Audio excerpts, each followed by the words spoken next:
58 मरीज का ड्रेसिंग करते थे, जिसमें से 2 एक्सपायर हुए। 56 मरीज आज भी जिंदा हैं।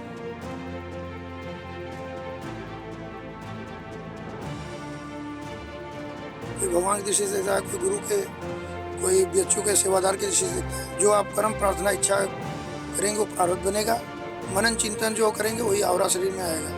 भगवान का करेंगे भगवान आएंगे, भूत प्रेत करेंगे भूत प्रेत। उनका ये उद्देश्य था कि गौ माता को समर्पित रहेंगे। मेन होता है कि पहले अपने इंद्रियां पे विजय पाए, मन इंद्रिया पे आत्मा के दिन करें, तब समाज को करना चाहिए। आप उसको कर्म इंद्रिया ज्ञान करिए, मन सारी आत्मा को दिखाइए। परिणाम कभी अपने हाथ में नहीं लीजिए।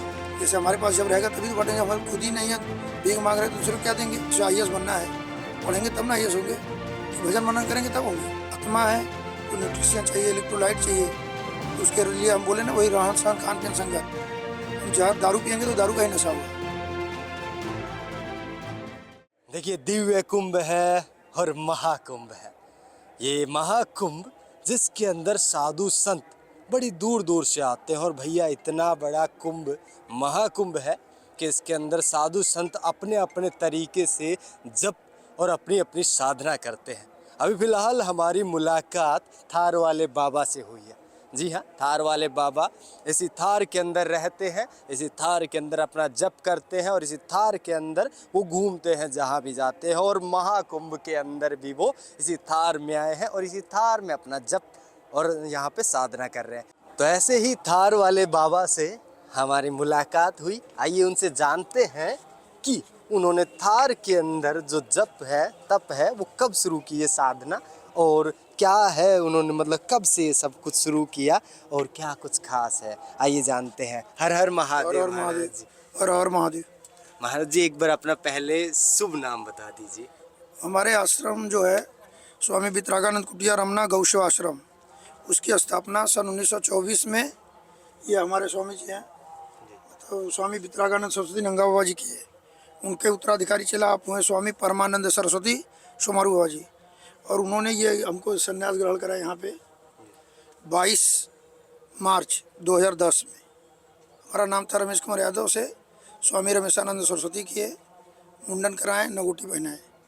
और वचन तो हम स्वामी जी को दिए थे, स्वामी वितरागानंद सरस्वती नंगा बाबा जी को, उत्तराधिकारी चेला स्वामी परमानंद सरस्वती सोमारू बाबा जी को 9 अप्रैल 1980 में, कि बड़े होंगे तो विवाह नहीं करेंगे। और हमारा ये नहीं था, लेकिन बनारस में यदि रहते थे तो महाराज जी का दर्शन करना, दर्शन करने के बाद जैसे पढ़ते थे श्री गुरु रविदास विद्यालय में, जहाँ पे पैदा हुए वहीं पे पढ़ते हैं, आज भी वहीं पर जाते हैं। मतलब समाज जिस दृष्टि से देखे, कोई भगवान की दृष्टि से देखता है, कोई गुरु के, कोई बीएचयू के सेवादार की दृष्टि से देखता है, तो इसको है। तो हमारा नाम रमेशानंद सरस्वती वही हुआ। और हमारा मेन उद्देश्य है नर सेवा करते हैं, उसके बदले में सैलरी पाते हैं। जब गुरुजी 22 मार्च 2010 में संन्यास ग्रहण कराए, तो जो मेरी पैतृक संपत्ति थी सब भाई के लड़कों को लिख दिए जितनी थी। और नौकरी का फंड जो सरकारी है वो पूरा स्वामी वितरागानंद कुटिया रमना गौसेवा आश्रम पे किसी न किसी रूप में लगता है। तो जो गुरुजी हमको संन्यास ग्रहण कराए स्वामी परमानंद सरस्वती सोमारू बाबा जी, तो उनका ये उद्देश्य था कि जिस लक्ष्य का आप चयन किए उसको कर्म इंद्रिया ज्ञान इंद्रिया से करिए, मन से कराइए, परमात्मा से आत्मा को दिखाइए। उसी से जो आप कर्म प्रार्थना इच्छा करेंगे वो प्रारब्ध बनेगा। मनन चिंतन जो करेंगे वही आवरा शरीर में आएगा। भगवान का करेंगे भगवान आएंगे, भूत प्रेत करेंगे भूत प्रेत। किताब का मनन चिंतन करेंगे, किताब की नॉलेज होगी, फिर वही आपका प्रारब्ध और आवरा बन के समाज में रहेगा। तो उसी पे दृष्टि से हम जाते नर सेवा करते हैं, उसके बदले में सैलरी मिलती है। और उसको वितरागानंद कुटिया रमना गौसेवा आश्रम में लगाते हुए कर्म प्रार्थना इच्छा मनन चिंतन यही करते हैं कि जो भी जुड़े हों उनको तन मन धन से सुख शांति आनंद की प्राप्ति हो। गुरु ईश्वर प्रकृति से मात्र ही इच्छा है, और मुझे न स्वर्ग न मोक्ष न नरक, हमारी स्वयं की कोई इच्छा है नहीं। कर्म इसलिए करते जो जुड़े उनको मिले।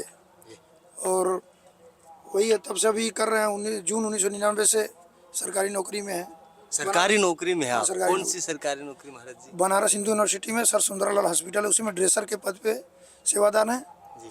और यहाँ पे संन्यास ग्रहण, मतलब नौकरी पहले हो गई थी, लेकिन हमारा था कि बड़े को विवाह नहीं करेंगे। हमारा एक ही लक्ष्य जन्म से ही था, 2 साल की उम्र से। और जो हमारा पैदाइश बताते हैं हमारे घर वाले कि पलथी मार के हाथ जोड़ के पैदा हुए थे। हमारे 11 भाई बहन जो हैं वो नॉर्मल हुए थे, बीएचयू में ही पैदा हुए थे। प्रोफेसर सैल दुबे थी, वो उसी समय पैदा हुई, तभी और नाम रख दी थी कि 7 फरवरी 1978 को पैदा हुए थे 11:45 पर, क्योंकि सर्टिफिकेट अभी इशू का नहीं पता भी नहीं रहता। तो यही मेन हमारा उद्देश्य था। और तब से लगता है जहाँ पे वर्तमान में हम रहते हैं आश्रम पे, वहाँ पे डाफी में जैसे हमारा एक घर है, 5-6 घर के बाद हमारे गुरुजी रहते थे। इनके यहाँ दर्शन करना, स्कूल जाना, फिर नौकरी लग गई, दर्शन करना, नौकरी भी जाना। महाराज जी आप मतलब लगातार थार में ही रहते हैं, थार में अपना जप करते हैं, जैसे आपने सब कुछ यहाँ पर लगा ये कर जैसे रखा भी हुआ है। ये हमारे बाबा का- गुरुजी हैं ना, इनके दीक्षा गुरु ये थे। और इनके उम्र का तो पता नहीं था, स्वामी विवेकानंद सरस्वती। तो उनका ये उद्देश्य था कि गौ माता को समर्पित रहेंगे तो गौ माता उसी तरह देती हैं जैसे द्रौपदी कृष्ण भगवान को थोड़ी सी चीर दी, जो आवश्यकता होती थी किसी न किसी माध्यम से पूर्ण करते हैं। तो हम जब 2 जून 2007 में गए थे आश्रम पे, तो 35 गौ माता थी। वर्तमान में बनारस में जितनी गौ माता नंदीसाड़ हमारे पास है, नंदी देवता किसी के पास नहीं है। मतलब 300-400 के पास गौ माता है, 250 के ऊपर नंदीसाड़ है। न पगहा लगता है न दूध निकाला जाता है। जो जाते हैं वहाँ समर्पित है, भक्त और भगवान के आश्रय चल रहा है वो आश्रम। मा- तो और शादी ब्याह के बारे में तो मैं धरती के ऊपर आकाश के नीचे, मतलब हवा पेड़ पौधा तक नहीं है कि कभी हम सोचेंगे विवाह करेंगे। हमारे यहाँ जैसे माता जी 95 साल के शरीर छोड़ी, तो उनके शरीर छोड़ते समय हम हॉस्पिटल में थी तो गए थे। फिर संन्यास हम ले लिए 2010 में। फिर पिताजी से एक बार गए, पूछे कि आपका अंतिम इच्छा क्या है, तो बोले कहीं भी रहिए महाराज जी। महाराज जी बोलते थे। मेन होता है कि पहले अपने इंद्रियां पे विजय पाए, मन इंद्रियां पे आत्मा के दिन करे, तब समाज को करना चाहिए, तभी पूजनीय होना चाहिए। पहले अपने घर में हो, गांव में हो, तब बाहर। तो कभी मतलब किसी से ये नहीं कि हम कभी शादी के लिए तो कभी सोचे ही नहीं। तो जन्म से पूर्व जन्म का होता है, जो पैदा होते हैं मनुष्य, कुछ पूर्व जन्म का कर्म, प्रार्थना, इच्छा, मनन चिंतन, कुछ वर्तमान में रहन सहन खान पियन संगत में जो किया हुआ कर्म प्रार्थना इच्छा मनन चिंतन के अनुसार ही आपका प्रारब्ध दावरा बनेगा। यही मतलब मेन जो सत्य है। और तो महापुरुष लोग इस पर तमाम बोले हैं, शंकराचार्य लोग ज्ञाता हैं। जैसे अभी मुक्तेश्वरानंद स्वामी जी जो है हमारे यहाँ आश्रम जाते हैं। हम जहाँ पे हैं ये अखिल भारतीय धर्म संघ पंडाल के जो पीठाधीश्वर शंकर है ना, शंकर ब्रह्मचारी, शंकर चैतन्य ब्रह्मचारी महाराज जी, ये बराबर हमारे आश्रम पे बचपन से जाते थे। तो जब हम आते हैं तो इन्हीं के टेंट में रहते हैं, क्योंकि इनसे लगाव बहुत अच्छा है, गाय के लिए भी समर्पित है, तो इनके टेंट में रहते हैं। महाराज जी आप थार के अंदर कब से मतलब ऐसे पहले तो हमको एक टाइगो गाड़ी मिली थी, अच्छा फिर उसके बाद स्कॉर्पियो मिली। बैठ जाए इधर। हाँ, बैठ। जी जी जी फिर उसके बाद फिर इसका ये थार दिए। तो हमारी पैसा नहीं लगे, हमारे इसको तो जो घर स्थूल शरीर के रिश्ते के भाई हैं सब सरकारी नौकरी में हैं, तो वो लोग पैसा लगा के दिए कि जन्मदिन पे आप महाराज जी दूसरे गाड़ी चलते हैं, अब हमें दे रहे हैं। तो हम अक्सर गंगा जी जाते हैं तो ऐसे करके बैठते हैं इसमें। मेन वही पर्पज़ है। जैसे रेता में और गाड़ी जाती है, फंसने का डर है, तो रेता में जाएंगे। फिर जाते हैं, नर सेवा करते हैं 6 बजे से 2 बजे। लेकिन जितने मरीज आते हैं ड्रेसिंग करके ही जाते हैं, जिसका है ड्रेसिंग का फ़ोटो है हमारे पास कि। जी और जैसे होता है ना, कोरोना के पीरियड में 58 मरीज थे, हम वैक्सीन भी नहीं लगवाए हैं। 58 मरीज का ड्रेसिंग करते थे, जिसमें से 2 एक्सपायर हुए, 56 मरीज आज भी जिंदे हैं। तो गौ माता का गुरु ईश्वर प्रकृति की कृपा है। कर भी परिणाम अपने हाथ में नहीं लेना चाहिए, हमेशा गुरु ईश्वर प्रकृति को समर्पित करना चाहिए। वही अहंकार, चाहे सन्यासी हो, चाहे गृहस्थ हो, चाहे कोई भी जीवात्मा हो, अहंकार उनके पतन का कारण बनता है। जो भी फल मिल रहा है ईश्वर जो हमसे चाहते हैं हमसे कराएंगे, आपसे कराएंगे, जो भी जितने जीवात्मा है। जन्म है तो अंत निश्चित है। नहीं इतने हमारे जैसे स्वामी जी कहा कल्प साधु थे, इतना कहा किए कि अपना भी कहा बदलते थे, जोड़े थे उनका भी, लेकिन समय आया तो वो भी शरीर छोड़ दिए। हमारे गुरु जी ब्रह्म ऋषि थे, जो मुँह से बोलते थे वो होता था, उसका प्रमाण बहुत है। हमारे हुआ कई लोग को बोले हैं, और वो भी समय आया तो सही छोड़ दिए। तो अकाल मौत में यदि धार्मिक स्थल पे श्रद्धा विश्वास है तो अकाल मौत में परिवर्तन हो सकता है, लेकिन निश्चित मृत्यु में परिवर्तन नहीं होता है। धार्मिक स्थल पर दृश्य शक्तियाँ उसी तरह रहती हैं जैसे स्थूल शरीर में आत्मा है। जी महाराज जी आपने संन्यास लेने की जो आप बता रहे हैं कि आपने इच्छा ही नहीं थी शादी करने की, तभी से सोच लिया था कि आपको तो 2 वर्ष की उम्र में, अभी तो ईश्वर ही क्या कर रहे होंगे तभी ना।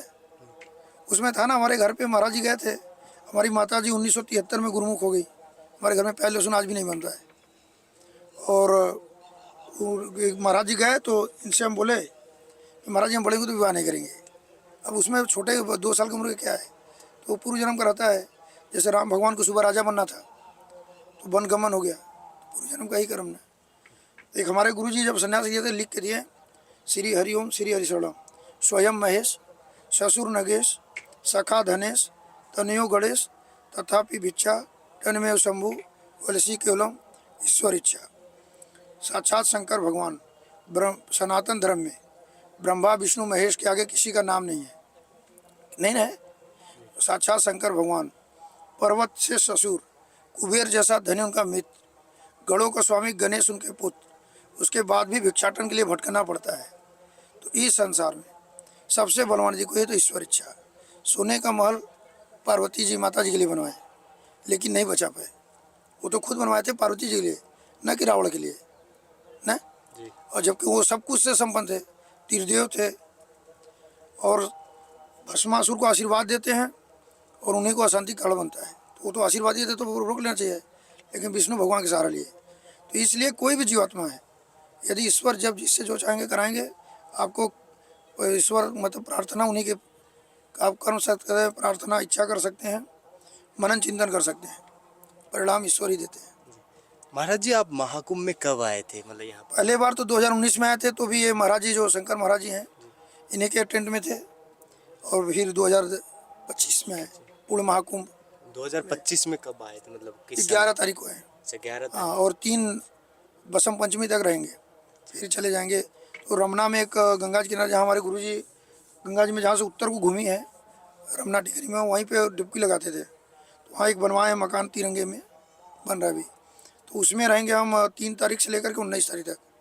BHU से 11 से 19 फरवरी तक छुट्टी ली है, 40 दिन। तो वहाँ पे जाएंगे तो 3 घंटा मिलेंगे, और तो कोई मनन चिंतन जब हमारे पास रहेगा तभी तो हम कुछ पढ़ाएंगे। यदि हमारे पास कुछ रहेगा तभी तो समाज को देंगे। अपना पेट तो हर जिलाता है। जैसे जानवरों में एक सुअर भी है, गौ माता भी है, वो भी पूजनीय है। गौ माता जो है पूरी संसार के लिए हैं, अमृत समान द्रव्य गुण देती हैं। महाराज जी आपने अभी फिलहाल बताया कि आप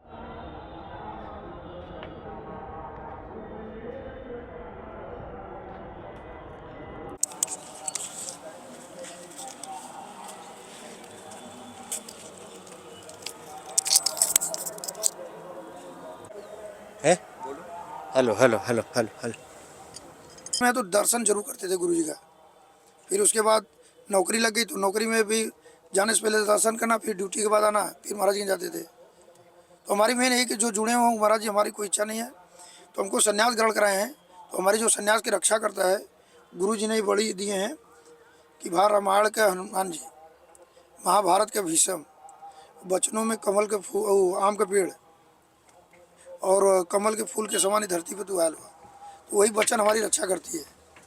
गुरु ईश्वर प्रकृति जो भी है वो रक्षा, वो क्योंकि हमारे अंदर हमेशा चलता है कि हम गुरु जी को वचन क्या दिए हैं, संकल्प प्रतिज्ञा, वही आपको आगे बढ़ाती है, वही पतन भी कराती है।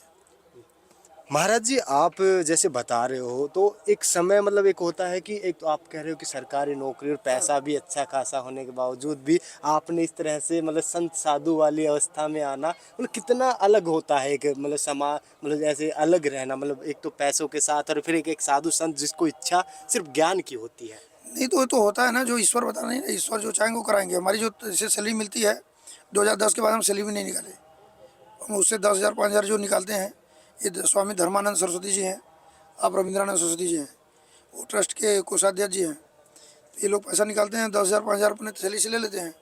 अभी इस समय 65,000 मिलता है, और सैलरी वही ट्रस्ट में चला जाता है। तो गौ सेवा में, वहाँ आश्रम में गौ सेवा या जो भी काम है लगाते हैं वो लोग। बस हम जाते हैं वहाँ पे, नर सेवा करते हैं, ड्रेसर के पद के सेवादार बन के रहते हैं आश्रम पे सन्यासी के। वो जो जुड़े हैं उसी लिए हम वर्क करते हैं कि उनको तन मन धन से सुख शांति आनंद की प्राप्ति हो। महाराज जी अब महाकुंभ से समाज और जो श्रद्धालु आ रहे हैं उनको क्या, मतलब आने वाले समय में उनको क्या ऐसी बात बताना चाहेंगे, क्या ज्ञान की एक बात कहना चाहेंगे कि भाई आओ, ऐसे कुछ? इस सब में होता है ना, जो महापुरुष लोग इस पे तमाम बोले हैं ना, जैसे कैलासानंद गिरी जी, अवधेशानंद जी हैं, तमाम महापुरुष है। कितने लोगों का नाम बताएं? ये लोग अपने अनुसार शास्त्र, वेद पुराण शास्त्र के अनुसार।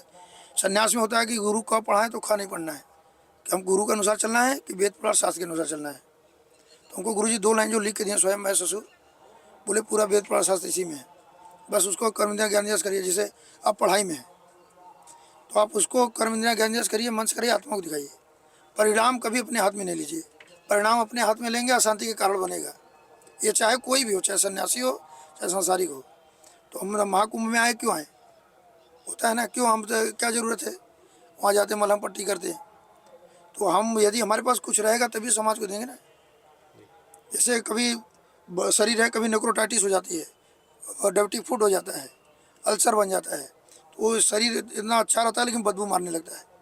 गुलाब का फूल है, उसके बीच में निर्जीव चीज़ रख दीजिए तो वो निर्जीव चीज़ में गुलाब की गंध आ जाती है, तो उसके संगत में रहता है तब ना।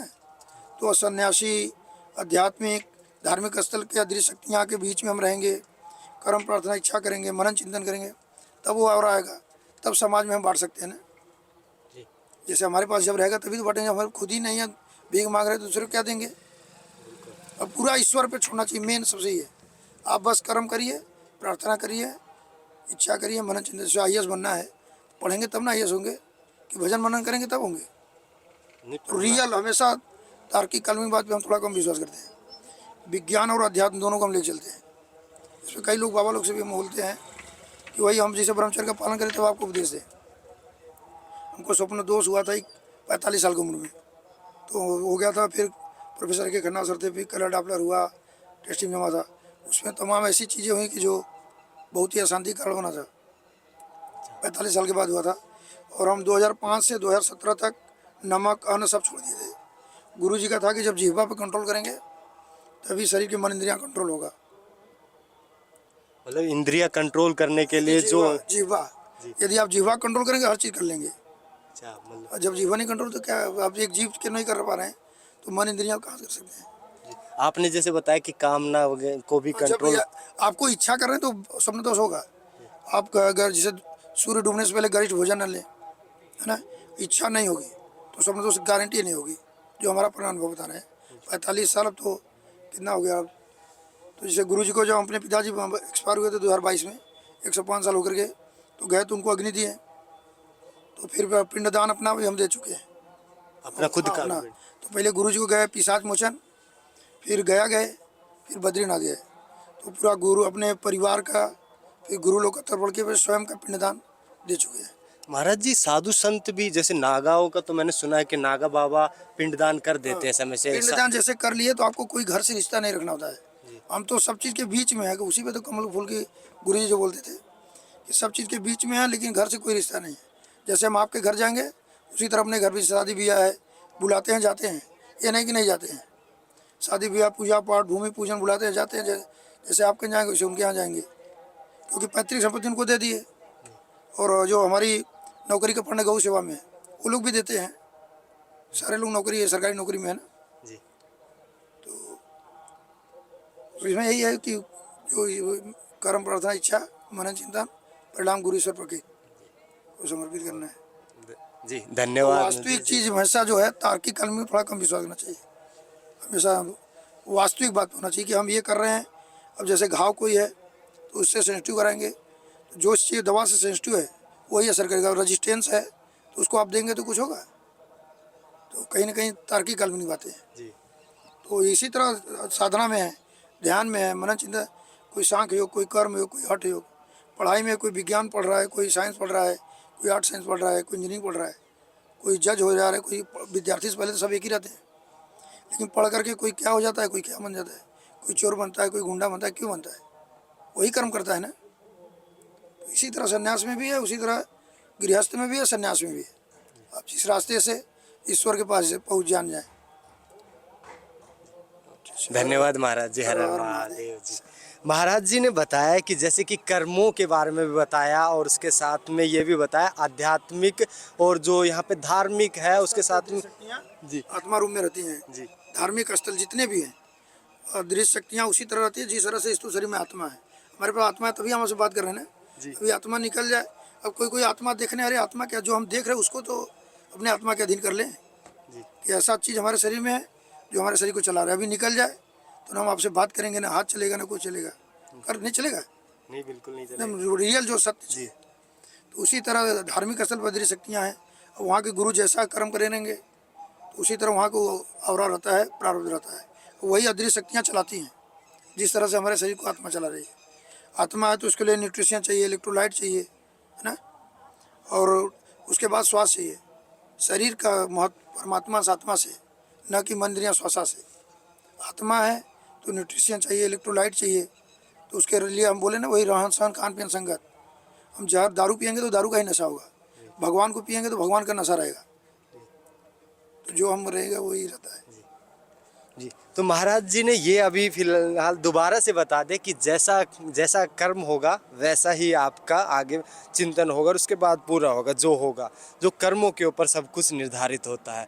वहीं दूसरी ओर महाराज जी ने आज काफ़ी अच्छी खास बातें बताई, जैसे साइंस और धर्म को कैसे जोड़कर आगे समझाना चाहिए, कैसे समझना चाहिए, कैसे जीव के ऊपर कंट्रोल करना चाहिए, कैसे उसके साथ में इंद्रियों को कंट्रोल करने के बाद में ही यहाँ पे धर्म और जी हाँ यहाँ पे संत साधु बनना चाहिए। तो वो सब कुछ उन्होंने बताया है। आज बहुत अच्छा लगा उनसे बातचीत करके, और ऐसे ही तमाम साधु संतों से, नागा बाबाओं से, अघोरियों से हम बात करने की कोशिश करेंगे और जानेंगे कि क्या खास है भव्य महाकुंभ। जी हाँ, महाकुंभ। तो ऐसे ही लगातार हम जानते रहेंगे। तो आज के लिए इतना है दोस्तों। ऐसी तमाम खबरों के लिए देखते रहे हिंदुस्तान तहलका को। जय हिंद, जय भारत।